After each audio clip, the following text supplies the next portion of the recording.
फिलहाल यहाँ रुकेंगे एक छोटे से ब्रेक के लिए, लेकिन आप बने रहिए हमारे साथ क्योंकि ब्रेक के बाद आचार्य जी बताएंगे आज का महा उपाय, जिसमें जानेंगे शिव नाम जाप के नियम। माफ कीजिएगा, आज गुरुवार का दिन है और गुरुवार के नियम बताएंगे। बने रहिए हमारे साथ।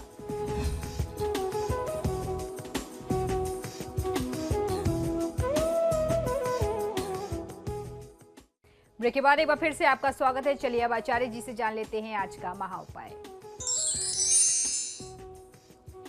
जी बिल्कुल, आज का महा उपाय बहुत विशेष है। आज गुरुवार है। आज गुरुवार की तिथि में मैं आपको 16 छोटे छोटे खास उपाय बताऊंगा जिससे देवगुरु बृहस्पति जो है वह आपकी किस्मत पलट सकते हैं। हमारे ज्योतिष शास्त्रों में गुरुग्रह बृहस्पति को बहुत शुभता का प्रतीक माना गया है। जो हमारे बृहस्पति ग्रह हैं, महिलाओं के लिए इन्हें पति कारक माना जाता है और पुरुषों के लिए इन्हें धन कारक हमारे धर्मशास्त्रों में माना गया है। तो आज की तिथि में अगर आपकी कुंडली में बृहस्पति से संबंधित कोई दोष है, आपकी कुंडली में किस प्रकार से आप उन्हें दूर कर सकते हैं और ऐसे नियम जो गुरुवार से आरंभ करके आप अपने दैनिक दिनचर्या का हिस्सा बना सकें, छोटे छोटे उपाय, वो मैं आपको बताने वाला हूं। अगर आपकी कुंडली में बृहस्पति मजबूत हो गया तो आपका ज्ञान का क्षेत्र भी बढ़ेगा, बुद्धि विवेक में भी आप बहुत आगे निकल सकते हैं। धन के मामले में, सामाजिक पारिवारिक मान सम्मान प्रतिष्ठा के मामले में भी आपकी स्थिति बहुत मजबूत हो सकती है, बहुत समृद्ध स्थिति हो सकती है। जिन शादीशुदा महिलाओं के दाम्पत्य जीवन में बहुत ज़्यादा तनाव की स्थिति होती है, यदि वो लोग इन उपायों को अपनाएं, इनमें से कुछ उपाय भी यदि आप अपना लेते हैं तो आपका दाम्पत्य सुख जो खो गया है वह भी आपको पुनः प्राप्त हो सकता है, यानी आपका सौभाग्य पुनः एक बार जागृत हो सकता है। तो ये जो छोटे छोटे उपाय हैं ये बहुत आवश्यक है। हमारे हिंदू धर्म शास्त्रों और ज्योतिष ग्रंथों में गुरु यानी बृहस्पति को शुभ देवता और ग्रह माना गया है। इसके शुभ प्रभाव से जहां एक और लंबी आयु, मनचाही नौकरी और धन के साथ साथ पिता का प्रेम और धर्म कर्म का सुख और लाभ मिलता है, वहीं कन्या के जीवन में जीवन साथी का निर्णय करने वाला भी देवगुरु बृहस्पति ही माने गए हैं। तो एक योग्य जीवन साथी मिलना, योग्य वर मिलना किसी विवाह योग्य कन्या को, उसके लिए भी बृहस्पति जिम्मेदार है। जिन लोगों के दाम्पत्य जीवन में तनाव की स्थिति है उसके लिए भी बृहस्पति जिम्मेदार है। तो आज का ये उपाय का एपिसोड आपके लिए बहुत आवश्यक हो सकता है। हमारे ज्योतिष शास्त्रों के अनुसार शुभ ग्रह होने के बावजूद हमेशा गुरु जो है वह हर व्यक्ति को शुभ फल नहीं देता। मतलब ऐसा नहीं है कि अगर बृहस्पति आपकी कुंडली में ठीक है तो वो हमेशा आपको शुभ प्रभाव देगा, या बृहस्पति का प्रभाव शुभ है तो वो हर व्यक्ति को शुभता देगा, ऐसा कहीं कोई आवश्यक नहीं है। बल्कि अशुभ ग्रहों के प्रभाव में आने पर उसके बुरे प्रभाव से रोग, नौकरी या कारोबार में परेशानी, माता पिता से विवाद, आपके उच्चाधिकारियों से विवाद और कन्या के विवाह योग्य कन्या के विवाह में भी बहुत सारी दिक्कतें और बाधाएं आती हैं।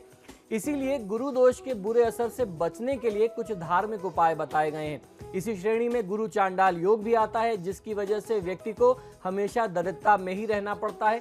इन सभी प्रकार के दोषों से, कष्टों से बचने के लिए आज मैं उपाय बता रहा हूं। इन छोटे छोटे उपाय को करके आप गुरुग्रह बृहस्पति को अपने अनुकूल बना सकते हैं और जब एक बार बृहस्पति देवता अनुकूल हो गए तो जीवन में कोई भी ऐश्वर्य, कुछ भी प्राप्त किया जा सकता है। तो सबसे पहला उपाय है कि हर दिन प्रतिदिन गुरुवार से स्नान करके, जब से आप यह उपाय आरंभ करें, गुरुवार से स्नान करके मस्तक पर और नाभि पर केसर का तिलक लगाना चाहिए। ये बहुत माना हुआ उपाय है। साथ ही भोजन में केसर के एक दाने का प्रयोग यदि आप करते हैं, या आप जब स्नान ध्यान करके उठें, पूजा पाठ करके उठें, तो बासी मुंह या खाली मुंह एक दाना केसर अगर मुख में आप रखते हैं तो इससे भी बृहस्पति के योग में बहुत मजबूती आती है। किसी योग्य ब्राह्मण से जानकारी लेकर के हर गुरुवार को स्वयं भी आप गुरु पूजा कर सकते हैं और गुरु मंत्रों का जाप किया जाना, विष्णु सहस्त्रनाम, गुरु कवच का पाठ करें तो बहुत अच्छा लाभ मिल सकता है। और अगर आप खुद ना कर सकें तो आप किसी योग्य ब्राह्मण से करा सकते हैं।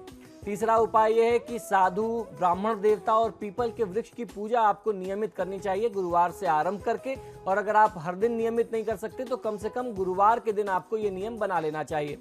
गुरुवार से आरंभ करके पीपल की जड़ में जल अर्पित करना, चने की दाल और पीले रंग की मिठाइयां अर्पित करना आपको बहुत अच्छा लाभ दे सकता है।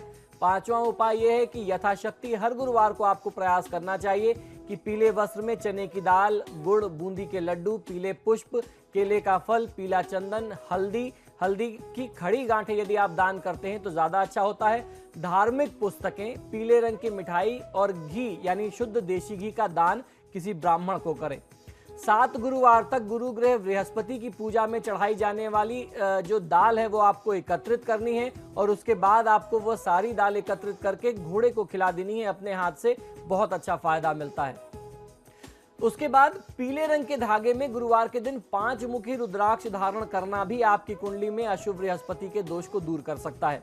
8वां उपाय यह है कि किसी ब्राह्मण को बेसन के लड्डू और केसर से बनी हुई यानी केसर मिली हुई खीर को अगर आप खिलाते हैं, उनको इसका भोजन कराते हैं तो आपको फायदा मिलता है। यानी मिष्ठान भोजन आपको किसी ब्राह्मण को मीठा अन्न खिलाना है। 9वां उपाय यह है कि यदि संभव हो जाए तो बृहस्पति के वैदिक मंत्रों का जाप आप किसी ब्राह्मण से करा सकते हैं। इसको करा करके गुरु ग्रह की शांति कराएं तो आपको बहुत अच्छा फायदा मिलेगा। ब्राह्मण छोटे बच्चे को केले का वितरण खासतौर पर गुरुवार की तिथि में करना आपको बहुत अच्छा फायदा दे सकता है। 11वां उपाय यह है कि किसी गुरुकुल में या किसी स्कूल में विद्यालय में विद्यार्थियों के लिए अध्ययन सामग्री का वितरण करना भी आपको अशुभ बृहस्पति की स्थिति में बहुत अच्छी शुभता, बहुत अच्छा लाभ दे सकता है। 12वां उपाय यह है कि गुरु गायत्री व विष्णु गायत्री मंत्र का जाप आपको करना चाहिए। इससे आपको बहुत अच्छा फायदा मिलता है। अब आप सोचेंगे कि गुरु गायत्री मंत्र क्या है, आइए ये भी आपको बता देता हूं।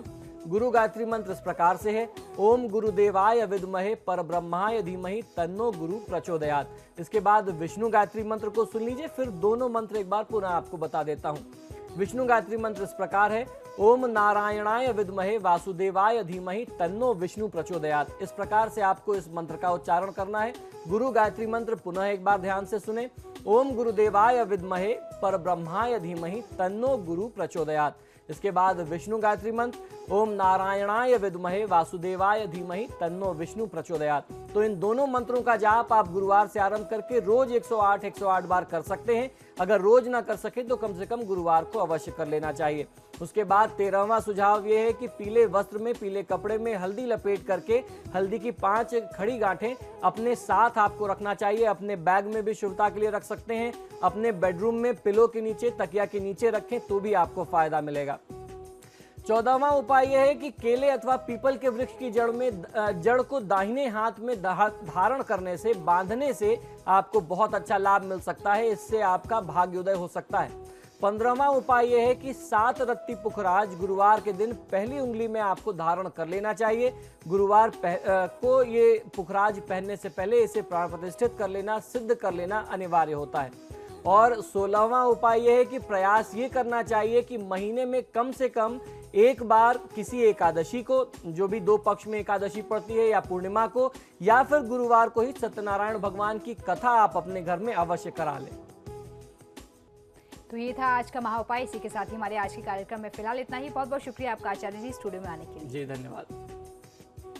तो आपके सितारे में फिलहाल इतना ही, लेकिन खबरों के लिए देखते रहिए समाचार प्लस। नमस्कार।